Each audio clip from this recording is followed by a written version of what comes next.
Bonjour à toutes et à tous et bienvenue dans cette nouvelle vidéo. Alors, cette semaine, je termine de débarrasser la grange pour faire mon futur atelier. Alors oui, j'ai bien dit je termine, j'arrive sur la fin, enfin.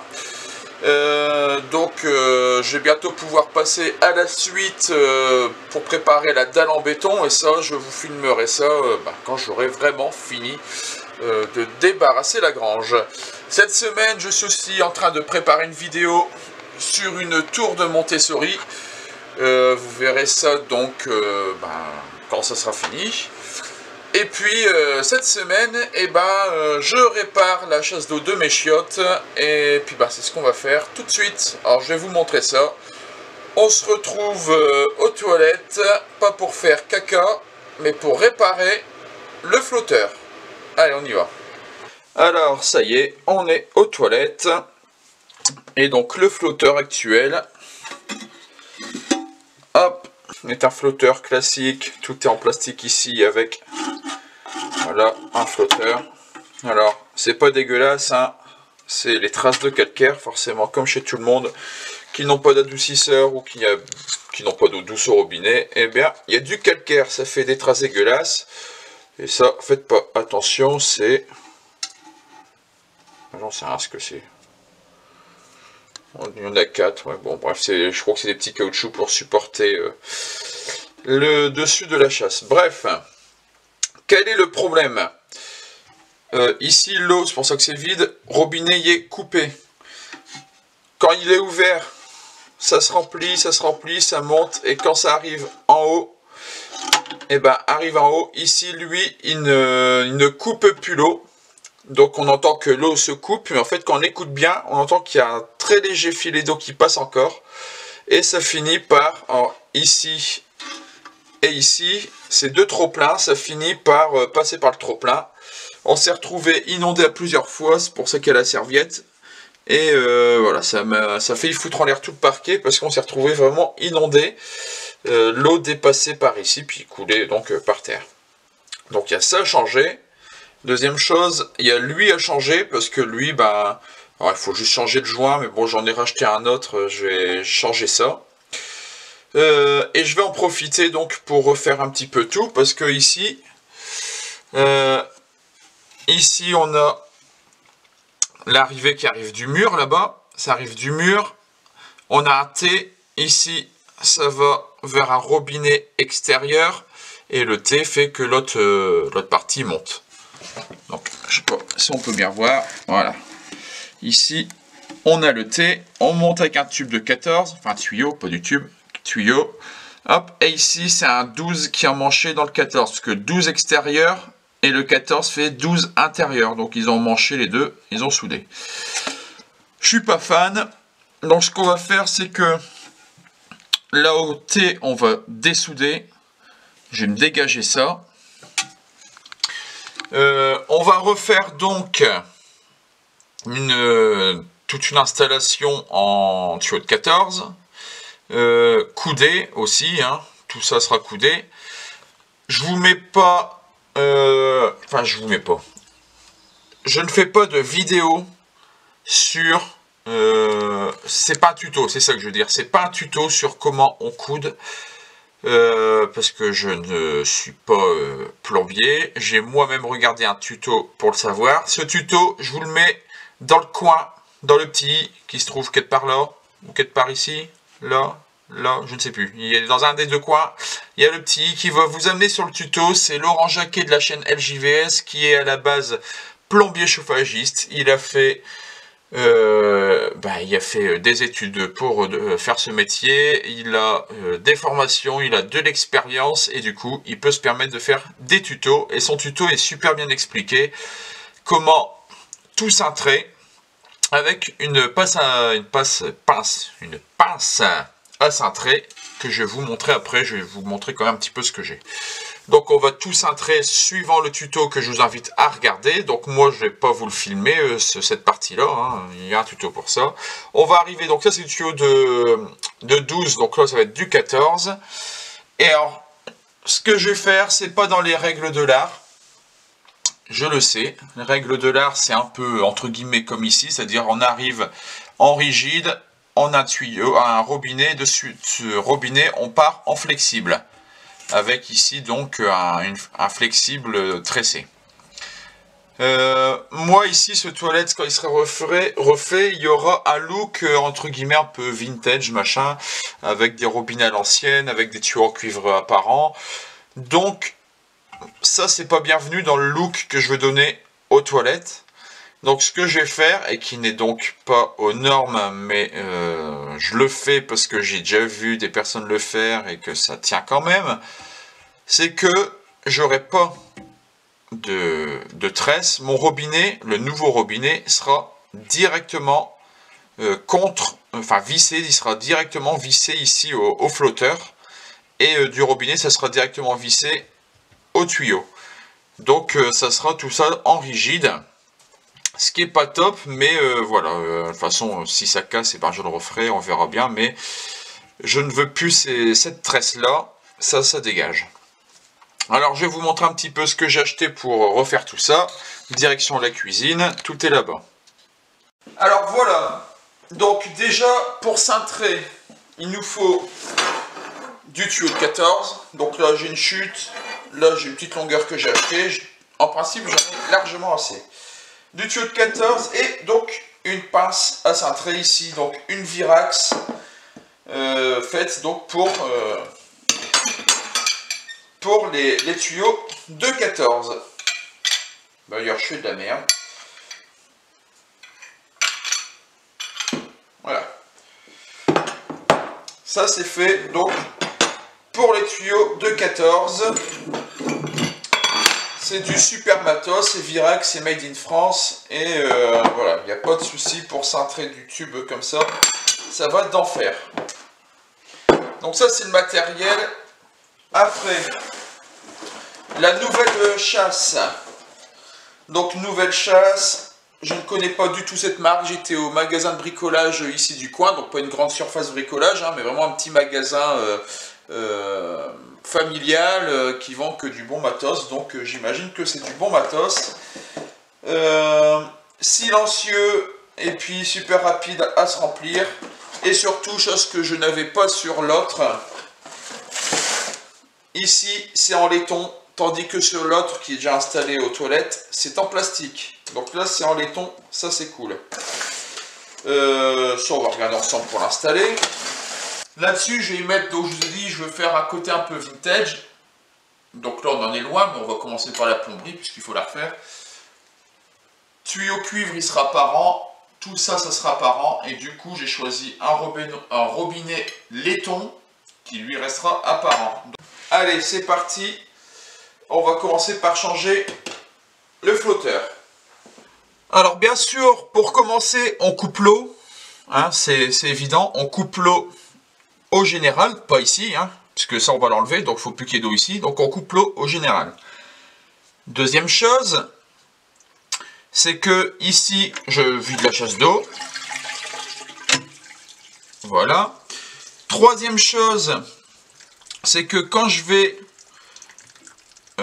enlever le robinet, que je vais enlever le tuyau de cuivre, que je vais vouloir ressouder là-bas, en bas au niveau du T, même que l'eau est coupée, il y a toujours un petit peu d'eau qui sort, ça empêche de souder.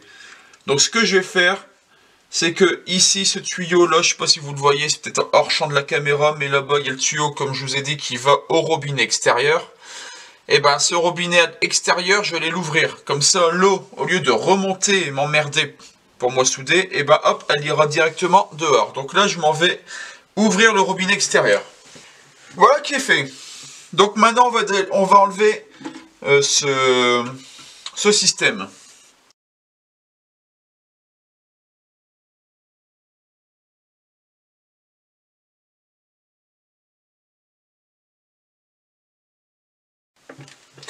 Alors voilà, c'est démonté. Ici, je vais mettre un petit coup de nettoyant. Un petit coup de lingette.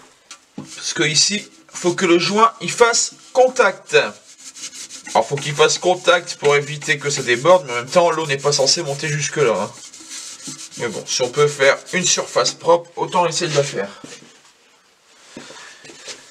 Maintenant, le flotteur. Donc lui, on met le joint et on le rentre. Tac. Derrière, normalement, on vient y mettre cet écrou en plastique blanc et on vient serrer. Ça, c'est monté. Donc il y aura sûrement des réglages, mais ça on verra quand on fera la mise en eau. On verra plus tard. Allez, on continue.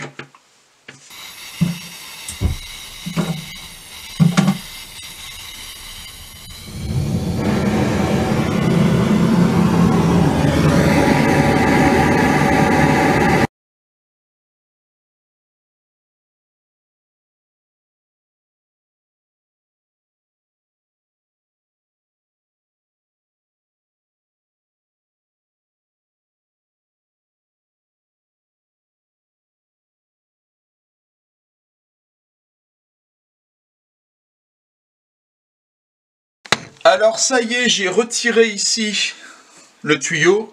J'ai galéré vraiment à le dessouder. Et pourquoi tout simplement, en fait, il était rempli d'eau, le tuyau. Donc j'avais la flamme qui allait déjà bien. Elle était bien chaude, la flamme. Et je me suis dit, merde, il est rempli d'eau puisque le tuyau chauffait. Il est devenu mais bouillant de chez bouillant, quoi. Je me suis dit c'est l'eau à l'intérieur qui chauffe et puis ça chauffe vraiment toute la canalisation.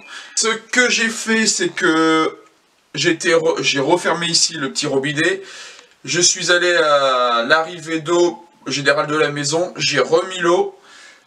L'eau, je l'ai refait circuler un petit peu pour refroidir les canalisations. En même temps, je me suis assuré qu'à l'endroit où j'avais chauffé, il n'y avait pas du tout de fuite.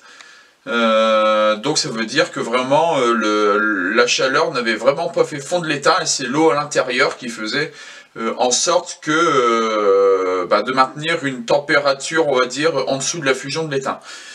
Donc une fois que j'ai refroidi les canalisations en faisant circuler l'eau, je suis reparti couper l'eau au général et je me suis rendu compte pourquoi justement ces canalisations étaient encore pleines d'eau.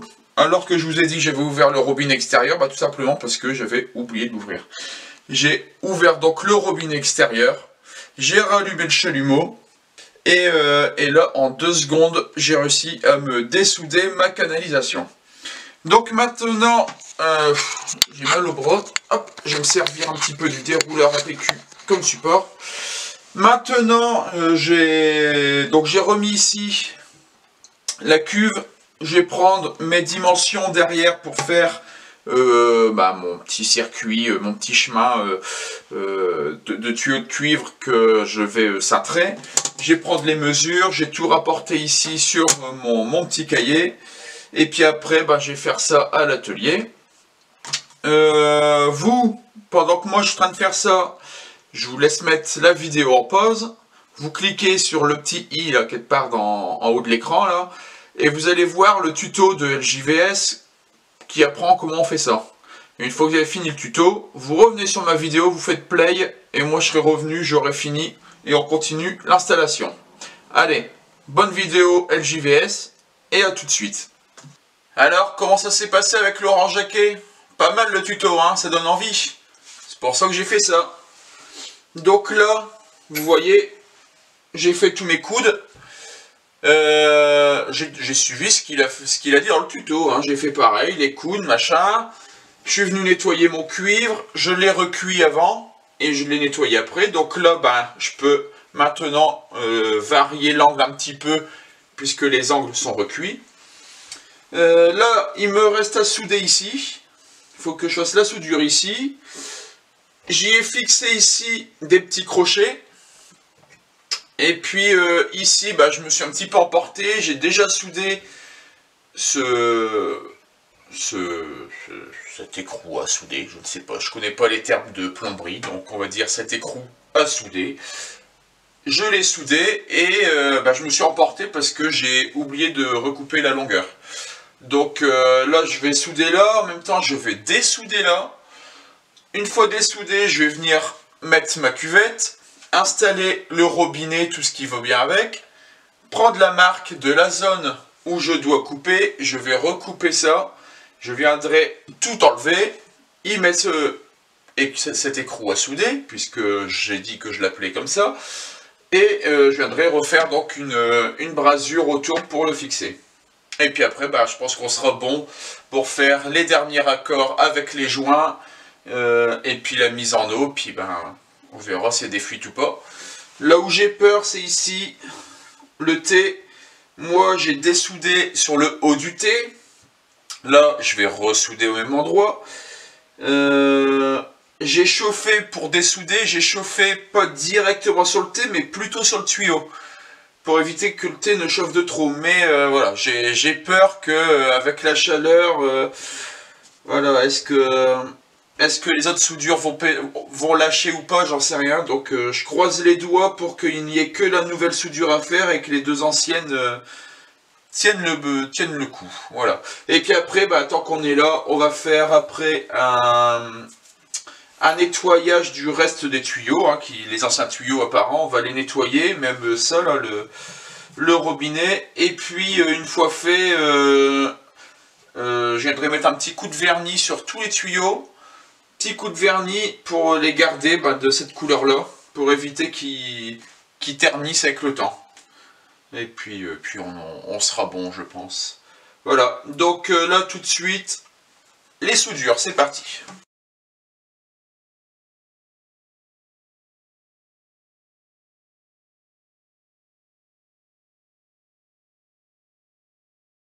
Et voilà, donc c'est soudé.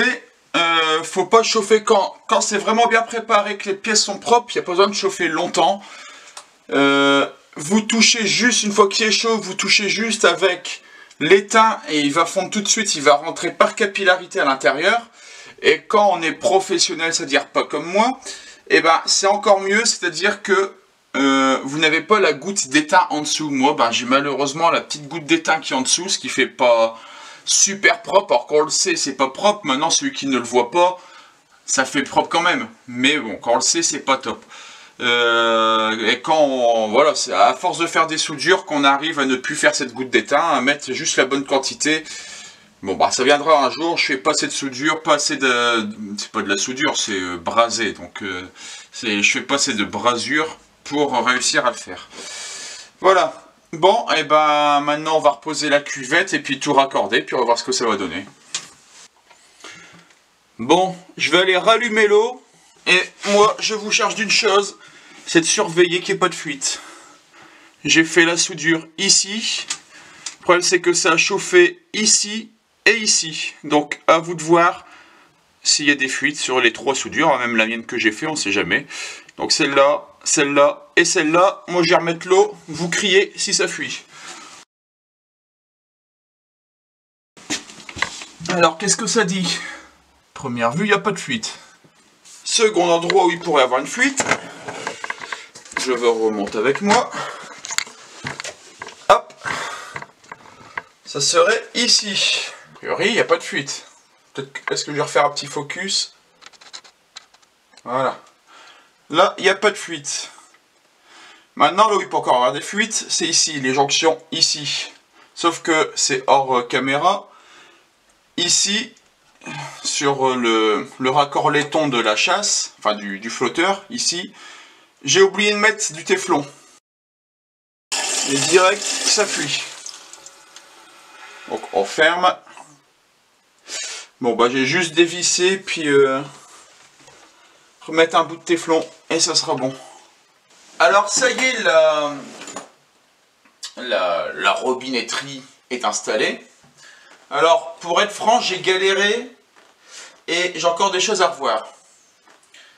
Première chose, au niveau de la soudure là-bas derrière, et en effet, sur le T, hein, le T comme ça, au niveau de la soudure qui était ici, donc moi j'ai soudé ici, hein, mais la soudure qui était ici, ça a chauffé, et j'ai une micro goutte d'eau qui se forme à cet endroit-là. Donc va falloir que j'y refasse un petit cordon de soudure.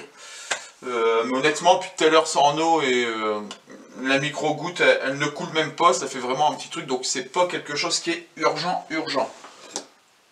Ouais, c'est vraiment une micro-goutte. Deuxième chose, Deuxième chose, c'est que la cuvette, la cuve d'eau, a une forme comme ça, un peu en V. Ce qui fait que le flotteur, quand il est installé dedans, la sortie, du fait que c'est un peu en V, ça suit cette forme-là et la sortie va vers le bas. Sauf que moi, j'arrive droit ici. Ce qui fait que j'ai galéré pour ajuster, et du coup, c'est même pas droit, pour ajuster la sortie, enfin l'entrée du flotteur qui va vers le bas et ce qui arrive, qui arrive droit. Heureusement, j'ai recuit. Quand j'ai formé mes canalisations, elles ont été recuites, ce qui fait qu'elles sont maniables. Et du coup, j'ai réussi à tordre un petit peu. Et maintenant, du coup, ici, toute cette partie-là est légèrement en montée. Alors, je suis un peu deg parce que j'aurais voulu que ça soit droit. Finalement, c'est un peu en montée. Et j'avais, du coup, que je force un petit peu là-dessus, j'ai eu des fuites d'eau au niveau des raccords ici à visser. Ce que j'ai fait, c'est que j'ai réussi, en faisant des mélanges de téflon et puis de joints caoutchouc, j'ai réussi à boucher ces fuites, hein, à faire en sorte que ça soit étanche. Mais honnêtement, j'ai pas mal galéré parce que lui, je voulais absolument qu'il soit droit pour l'esthétique, je voulais qu'il soit ici droit. Et à chaque fois que je vissais, il se retrouvait soit tout en bas ou sur le côté, enfin bon. Pour réussir à ce qu'il soit droit comme ça, j'ai dû mettre ici dans ce raccord là. Donc j'ai tout essayé, joint téflon. Finalement j'ai enlevé le téflon et j'y ai mis 2 joints. Donc là il y a 2 joints et il n'y a pas du tout de fuite d'eau, hein, tout va bien. Et de cette façon là, j'ai réussi à le tourner pour qu'il soit ici bien droit. Donc voilà, là je suis content, ici j'ai plus du tout de fuite. Non, j'ai eu peur. Me fais pas peur. Non, il n'y a pas de fuite. Alors, dernière chose à revoir. Alors là, il faut que j'achète la pièce. Cette cuve d'eau, donc je ne l'ai pas installée. J'ai acheté la maison ici en 2011, 2012. Ces WC là étaient là et la cuve n'a jamais eu de vis pour la fixer à la cuvette. Alors elle bouge, mais ça nous a jamais posé de problème. Il y a un joint en dessous et puis voilà, ça c'est jamais tombé. Je n'ai jamais eu de fuite depuis, malgré qu'il n'y a pas les vis. Sauf qu'avec ce système là que ça remonte, ça force un petit peu là-dessus et du coup j'ai plus d'étanchéité parfaite. Quand je fais la petite chasse, ça va, mais quand je fais la grosse chasse, et ben ça coule ici devant et ça coule derrière. Donc voilà, c'est pas étanche. Donc il faut que j'achète, je vais en profiter pour changer le joint, et puis les vis qui retiennent donc la cuve d'eau à la cuvette. Là je vais regarder juste après pour les commander. Et puis voilà, ça sera bien plaqué contre, et puis je n'aurai plus de fuite. Donc ça c'est un truc qui va être résolu prochainement. Là tout est ok, et j'ai plus que la micro-fuite derrière. Je le ferai quand j'ai le temps, parce que là honnêtement aujourd'hui j'en ai ras le cul, ça fait toute l'après-midi que je suis là-dessus. Alors vous allez me dire toute l'après-midi juste pour ça, ouais, parce que voilà, je veux faire bien, et en même temps c'est la première fois que je fais ça, donc quand c'est la première fois, on y prend un petit peu son temps, et puis du fait que j'ai pas voulu essayer de flexible, et ça m'a fait un peu galérer. Donc voilà, c'est pour ça que j'ai pris autant de temps, et là j'en ai un petit peu ras-le-bol, j'ai pas envie de faire la soudure restante derrière aujourd'hui, on verra plus tard. Et ben voilà, je ne pense pas que les vis je les aurais reçues avant que je fasse le montage vidéo. Donc je m'arrête là, à la rigueur peut-être que je mettrai sur Facebook. Parce que sur Instagram je mets pas trop, je suis plus sur Facebook. Je mettrai peut-être sur Facebook, voilà, si j'ai fait quelque chose de spécial à ce niveau-là. Mais ça sera sûrement pas dans cette vidéo, je ne pense pas. Du coup, on se retrouve pour une prochaine vidéo. Alors la prochaine, je pense que ça sera du coup la tour de Montessori que je devais faire à la place de cette vidéo-là. Je pense que oui, ce sera la tour de Montessori.